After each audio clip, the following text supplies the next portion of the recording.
ಓಂ ಶ್ರೀ ಗುರು ಬಸವಲಿಂಗಾಯ ನಮಃ. ಓಂ ಶ್ರೀ ಗುರು ಬಸವಲಿಂಗಾಯ ನಮಃ. ಇವನಾರವ ಇವನಾರವ ಎಂದೆನಿಸಿದರಯ್ಯ, ಇವನಮ್ಮವ ಎಂದೆನಿಸಿದರಯ್ಯ. ಕೂಡಲ ಸಂಗಮ ದೇವ ನಿಮ್ಮ ಮನಿಮಗನೆಂದೆನಿಸಿಯ. ಮಿಣಿಜಿಯ ಸಮಸ್ತ ಗುರು ಹಿರಿಯರಿಂದ ಯುವಕ ಮಿತ್ರರಿಂದ ಬಂದಂತ ನಮ್ಮ ಪ್ರಭು ದೇಸಾಯಿ ಗೌಡರಿಗೆ ಮಿಣಿಜಿಗೆ ವತಿಯಿಂದ ಸ್ವಾಗತ ಸುಸ್ವಾಗತವನ್ನು ಕೋರೋಣ.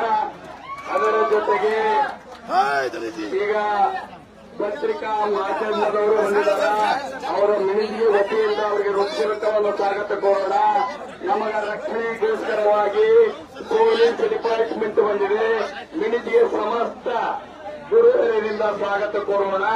ಅದರ ಜೊತೆಗೆ ನಮ್ಮ ಮಡು ಸಾವ್ಕಾರರು, ಪ್ರಕಾಶ್ ಹಜೇರಿ ಅವರು, ಸುರೇಶ್ ಹಜೇರಿ ಅವರು ಮಿಣಿಜಿಗೆ ಸಮಸ್ತ ವತಿಯಿಂದ ಅವರಿಗೆ ಹೃತ್ಪೂರ್ವಕ ಸ್ವಾಗತವನ್ನು ಕೋರೋಣ. ಮುರಾರ ಮಾತು ಅವರು, ಮಯೂರ ಅಣ್ಣವರು ಎಲ್ಲರೂ ಬಂದಿದ್ದಾರ. ತಾಳಿಕೋಟೆಯಿಂದ ಪರಸ್ಪರ ಗ್ರಾಮದಿಂದ ಬಂದಂತ ಎಲ್ಲ ಯುವ ಮಿತ್ರರಿಗೆ ಹೃತ್ಪೂರ್ವಕ ಮಿಣಿಜಿಗೆ ವತಿಯಿಂದ ಸುಸ್ವಾಗತವನ್ನು ಕೋರೋಣ. ಅದರ ಜೊತೆಗೆ ಬಳಗಾನೂರ ಪರಸ್ತ ಎಲ್ಲರಿಗೂ ಸುಸ್ವಾಗತವನ್ನು ಕೋರಿ ಇವತ್ತ ನಾವು ಬಿಜಾಪುರ ಜಿಲ್ಲೆಯ ಶಾಸಕರಾದಂತ ಬಸನಗೌಡ ಯತ್ನಾಳ್ ಸಾಹೇಬರು ಬಿಜೆಪಿ ಸರ್ಕಾರದವರು ಪಕ್ಷದವರು ಉಚ್ಚಾಟನೆ ಮಾಡಿದಕ್ಕೋಸ್ಕರ ಮಿಣಿಜಿ ಗ್ರಾಮದ ವತಿಯಿಂದ ಬೃಹತ್ ಪ್ರತಿಭಟನೆಯನ್ನು ಮಾಡಿದ್ದೇವೆ. ಅದು ಮಿಣಿಜಿ ಗ್ರಾಮಕ್ಕೆ ಒಳ್ಳೆಯದಾಗಬೇಕಂದ್ರ ನಮ್ಮ ಯತ್ನಾಳ್ ಗೌಡ್ರನ್ನ ಒಳ್ಳೆ ಹಿಂದ್ ಪಡಿಬೇಕು. ಯಾರಪ್ಪ ಅಂದ್ರ ಯಡಿಯೂರಪ್ಪ ಅವರ ಮಗ ವಿಜೇಂದ್ರ ಅದನ್ನ ಏನೈತಲ್ಲ ಬಿಜೆಪಿ ಪಕ್ಷದ ಎಲ್ಲಾ ಸದಸ್ಯರು ಏನದಾರಲ್ಲ ಹಿಂದ್ ತೆಗೆದುಕೊಳ್ಳಬೇಕು. ಅದ ನಂತರ ಅವರಿಗೆ ಆದಂತ ಹಿಂದೆ ತೆಗೆದುಕೊಳ್ಳಿಕ್ಕಂದ್ರ ಮಿಣಿಜಿಗೆ ವತಿಯಿಂದಲೇ ಅವರಿಗೆ ದಾನವನ್ನು ಮಾಡಲಾಗಿದೆ.